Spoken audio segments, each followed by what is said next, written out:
that with your permission, I'm going to take off my tallis and set it to the side because it always falls off. But I do want to point out, especially because my mom is here, and nothing I think I'm going to say in my Yizkor sermon tomorrow will make her cry. But the tallis I got with my grandmother. We took my grandmother to Israel for one of her birthdays, and we bought this together. And it is my grandmother's birthday today. May she rest in peace. And so it is especially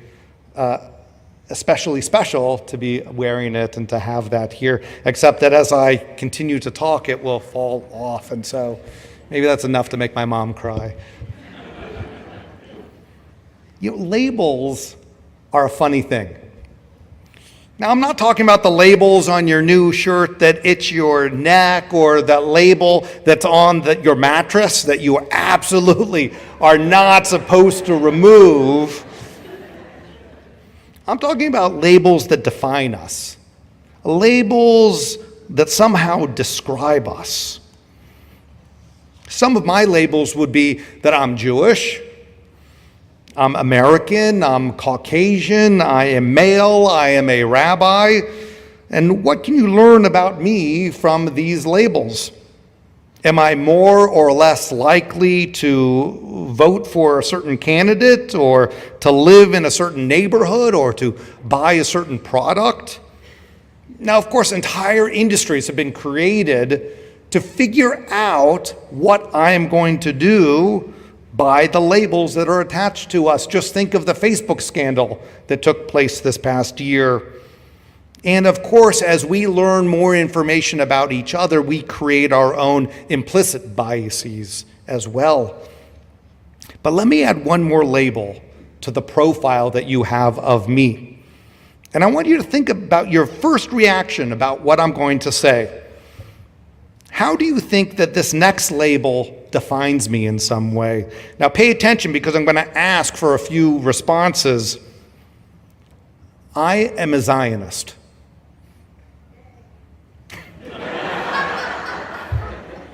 I am a proud Zionist. So what is your first reaction? What does that mean to you? How do you think that label says something about me?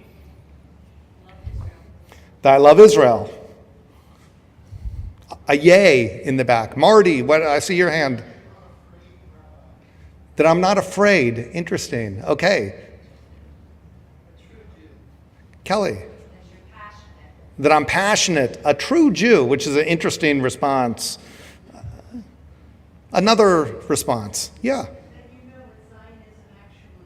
Oh, that I know what Zionism actually is. If you're an ist, then you must know whatever comes before the ist. Okay, and I'm going to say someone way in the back, further than Marty. I just want to make sure you're paying attention in the back. Any thoughts way in the back about what a Zionist is? Not all the way in the back, but you care about other people. I'll take that.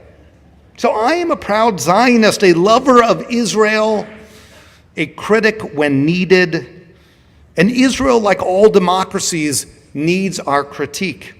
Now, two things can be simultaneously true: that Israel is a miracle, and that sometimes Israel's actions are wrong.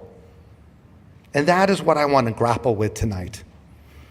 It is not easy to stand here and share this, even though this is my 17th high holidays at Bethel. Over the years, I have shared my struggles, pride, and amazement about Israel with you many times. But still, too many rabbis and leaders of Jewish institutions avoid talking about Israel. We know that no matter what we say, people will be upset. There is fear that donors or influential members will think our comments are too far left, or they'll be too far right. Many leaders, therefore, self-censor rather than wade into this challenging issue. Leaders who remain silent don't appreciate that avoiding congregant struggles does not mean that they just disappear. The void gets filled by detractors and haters and zealots instead. People are grappling with their relationship with Israel, even if Jewish leaders remain silent. As a rare voice addressing feeling stuck between expressing support and criticism of Israel, Ron Lauder, president of the World Jewish Congress and a philanthropist throughout the Jewish world, wrote an op-ed in the New York Times recently. This is part of what he said. He said, "Israel is a miracle. The Jews of the diaspora looked up to Israel, admire its astonishing achievements, and view it as their second home. However, today, some wonder if the nation they cherish is losing its way." Now, Lauder's piece is significant because it names the struggle so many American Jews are having, and some have complained that he showed our dirty laundry in too public a way, but his sentiments and his warnings are correct. Many of us agonize over Israel. It is the Jewish homeland. It is the land of our ancestors. It is the land of Jewish longing. The 12th century Iberian poet Yehuda Halevi captured the experience of living in the diaspora with a love of Israel when he wrote, "My heart is in the east, and I am in the uttermost west." And like the poet, my heart is in Israel, even as I live in the west. But I struggle in this complicated relationship. Burying my head will not solve the struggles of American Jews are having as Zionists, as lovers of Israel, and Israel's occasional critics. So today, the term Zionism has become weaponized. From college campuses to op-ed pages, a Zionist is often described as an oppressor of Palestinians, a human rights violator, a Jewish settler on a hilltop in Judea or Samaria. Zionists are painted with the brushes of colonialism, oppression, and even antithetical to Jewish values. On the popular website Urban Dictionary, a Zionist is defined as, quote, a race supremacist, colonialist extremist, one who believes in a political ideology that hijacked Judaism, soon to hijack Christianity, the website says. But I tell you, Zionism is none of those things. Zionism is as old as the Hebrew Bible. Zion, Zion, is older than 1948. It is older than Herzl's The Jewish State, published in 1896. Jews have been longing for Zion since the prophets Isaiah and Samuel, since Jeremiah and Amos, since Micah and Obadiah wrote and sang and warned and celebrated and lamented Zion. Zionism has been the dream of the Jewish people for millennia. Daniel Gordis describes it as the state of Israel is the place to which the Jewish people have returned in order to reimagine what Jewish life might be like, what the Jewish people might be like. It has been the power of dreams, he says, the possibility of reimagination, which has long fueled the very best of what Israel could be. Israel did what few would have imagined possible. Israel made the desert bloom. Seemingly bereft of natural resources, he writes, a fledgling state decided to make the most of the only resource it had, human intellectual capital, with results far exceeding what anyone could have imagined. And Gordis concludes, what we need to recall, especially at times like this, is that the Israeli power of imagination is still alive and well. Zionism is the movement of self-determination for the Jewish people in our homeland. The dream of Zionism does not deny self-determination to anyone else. I am not apologetic about Israel's right to exist. I am proud of what Israel has accomplished in its 70 years. It is a leader in technology and culture and agriculture and more. It took a language which lived in the pages of the Bible and it brought it back to life. Hebrew is a living language in the streets of Tel Aviv, the alleyways of Tzfat, and the scientific research labs of Beersheba. But no person or place is perfect. In Israel's current reality, the country wrestles with significant internal and external issues. How does Israel integrate its religious Jewish and secular Jewish identities? How does Israel prioritize religious pluralism with multiple streams of Judaism, as well as Islam and Christianity and Baha'i and other faiths trying to coexist in the country? How does Israel defend itself against terrorist groups and nations vowed to destroy the state? You only have to look at today and yesterday's newspapers to see how active that self-defense is required to be. How does Israel resolve a 50-year occupation without any real Palestinian partner stable and strong enough to enforce peace? A dangerous dichotomy has seeped into the broader Jewish community as well. It isn't just clergy that have to walk a tightrope. I hear from many people who feel if they criticize Israel, friends on the political right yell at them, saying that they are playing into the hands of Israel's enemies. And if they stay silent, friends on the political left accuse them of capitulating. In this environment of extremes, many of us feel cornered and trapped. We feel we don't have a way to express our love and support of Israel while also decrying Israel's faults when they arise.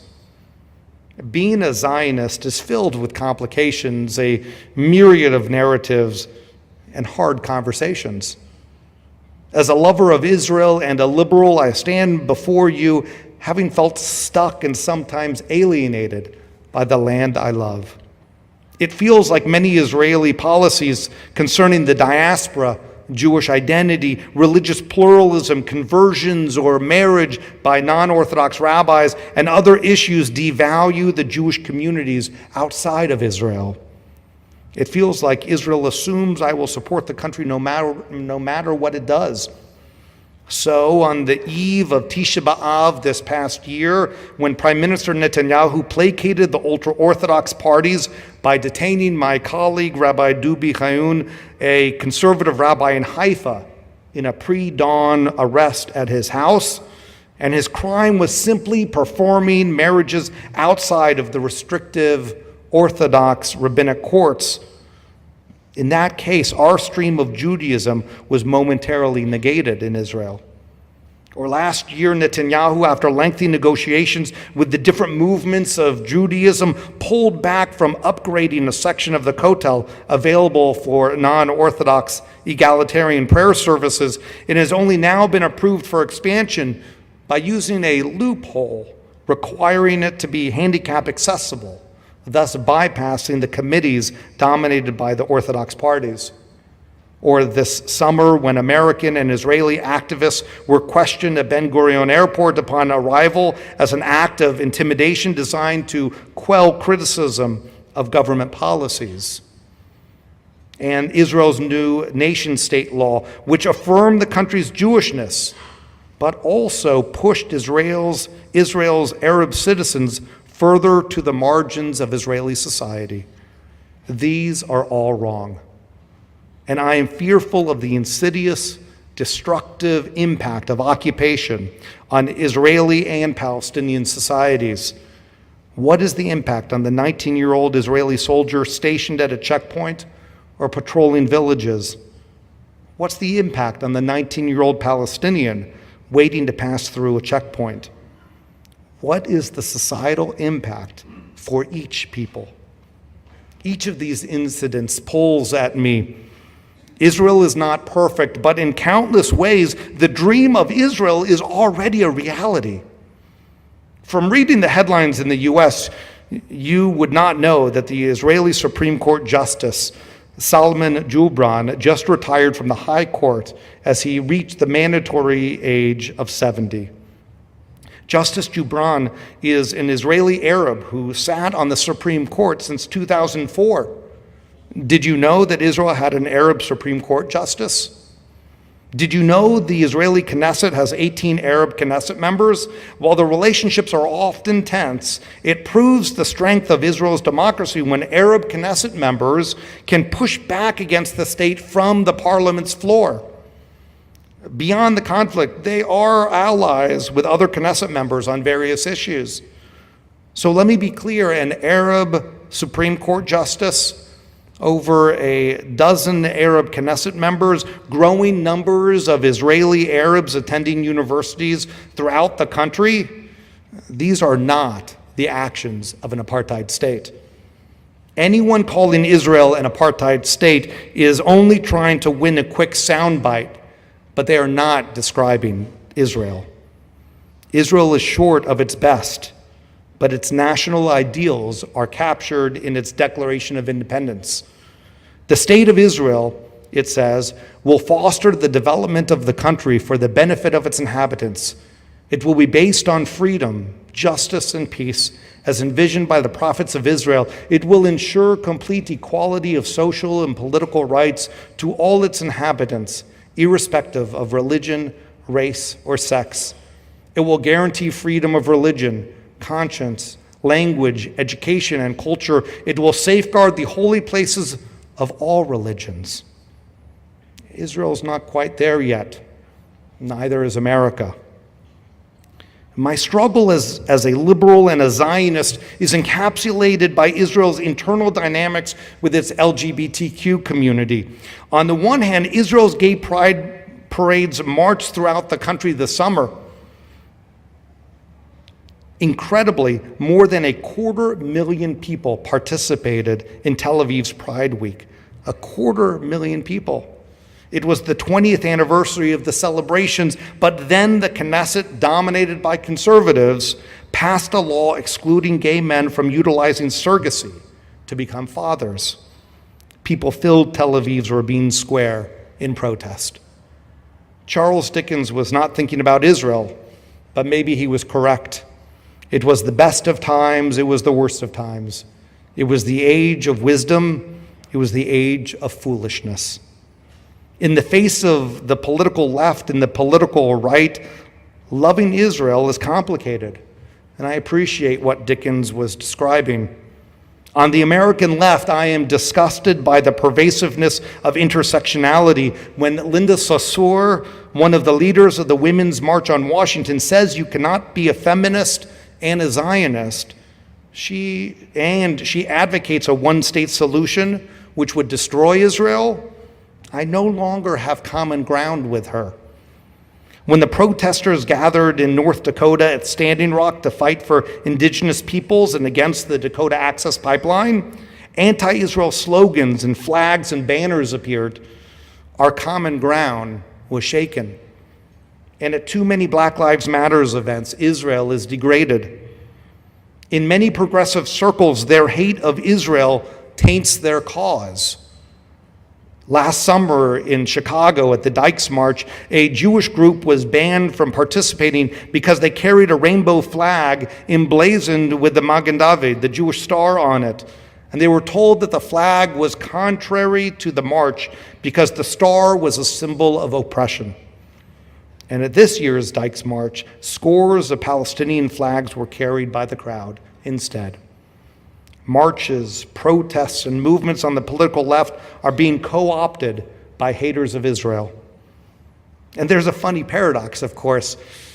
As Palestinian flags were being waved in the LGBTQ marches, I thought to myself that I am 100% confident that any gay or lesbian Palestinian would be far safer in Tel Aviv or in Haifa than in Hamas-controlled Gaza City or in Riyadh, Saudi Arabia, where ultra-conservative Wahhabism reigns.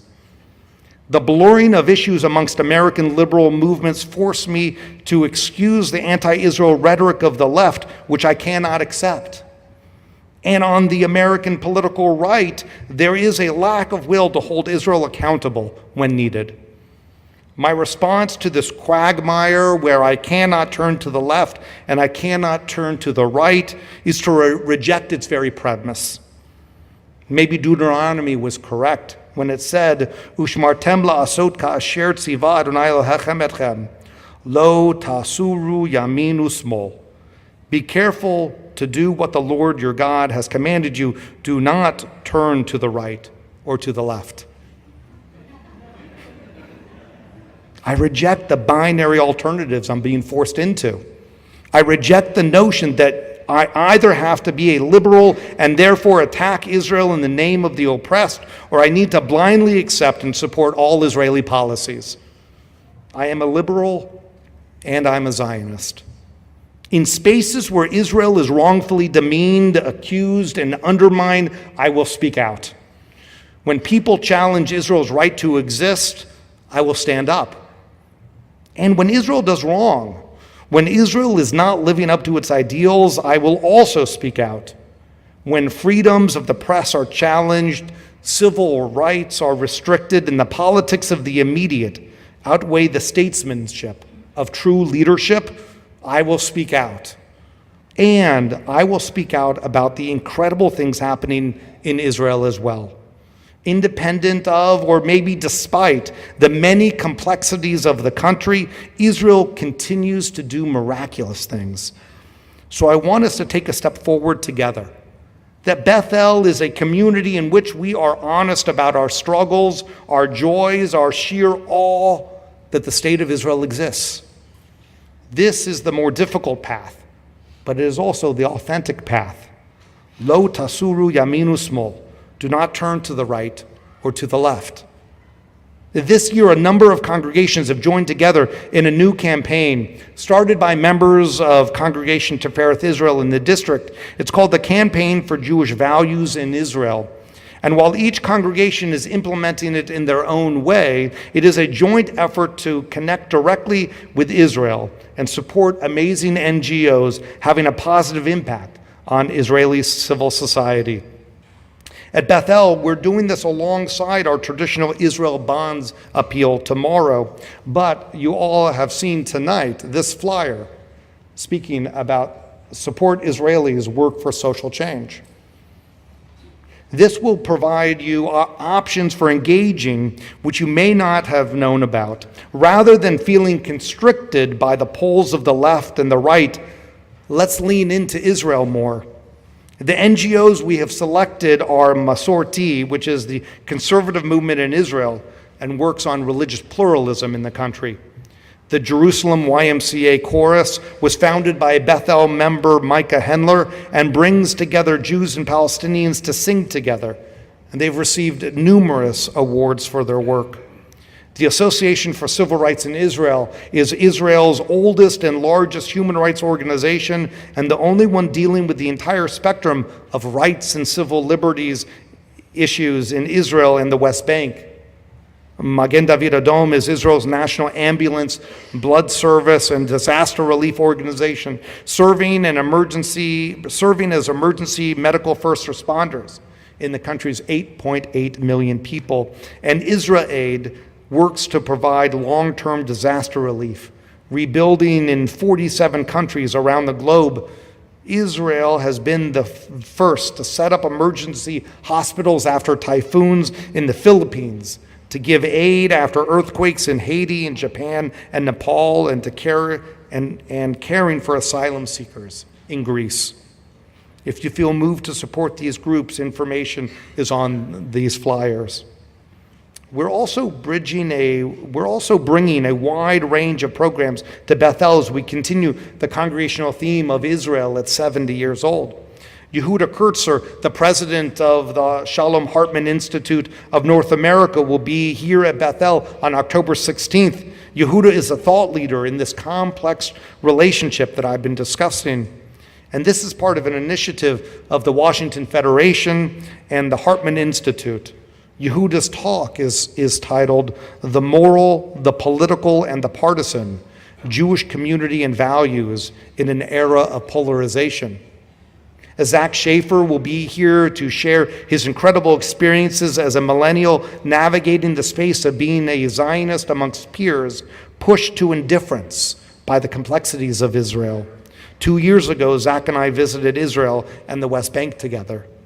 And Tal Greenberg is our Israel Shlicha, replacing Itzik, who returned to Israel after being with us for 2 years. Tal is an incredible, energetic, warm, and thoughtful woman who will be connecting throughout Bethel. I encourage you to meet her, to invite her over, to meet your Bethel friends, and to hear her story. And the Shaliach program is also supported by the Washington Federation. And of course, this December will be the inaugural Sorkin teen trip to Israel.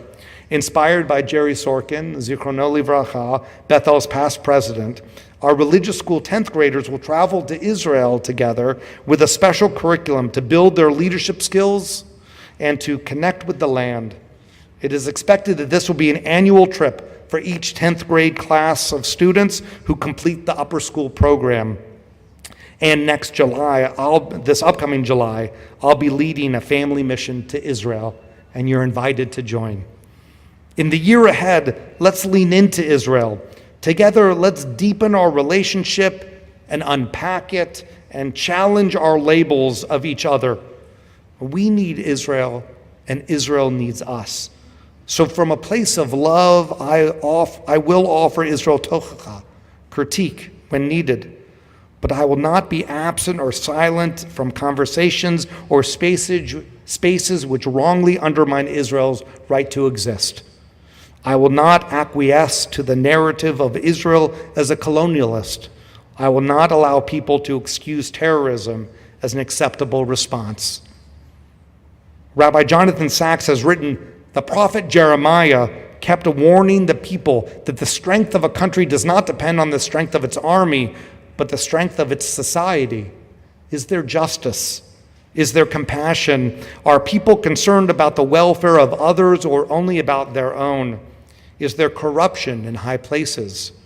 Do religious leaders overlook the moral failings of their people, believing that all you have to do is perform the temple rituals and all will be well? God will save us from enemies. Sacks concludes, Jeremiah kept saying in so many words that God will not save us from enemies until we save ourselves from our own lesser selves. Saving ourselves from our own lesser selves demands we speak out when Israel is wrongly demeaned and speak out when Israel does wrong. I am a Jewish American Caucasian male. I'm also a liberal and a Zionist, and I yearn to express all of this without pause or reservation, without concern of how others will judge me. So what labels do you go by? I hope you can be proud of your labels, even if they're a bit messy at times. May 5779 bring peace and prosperity and understanding for each of us. Amen.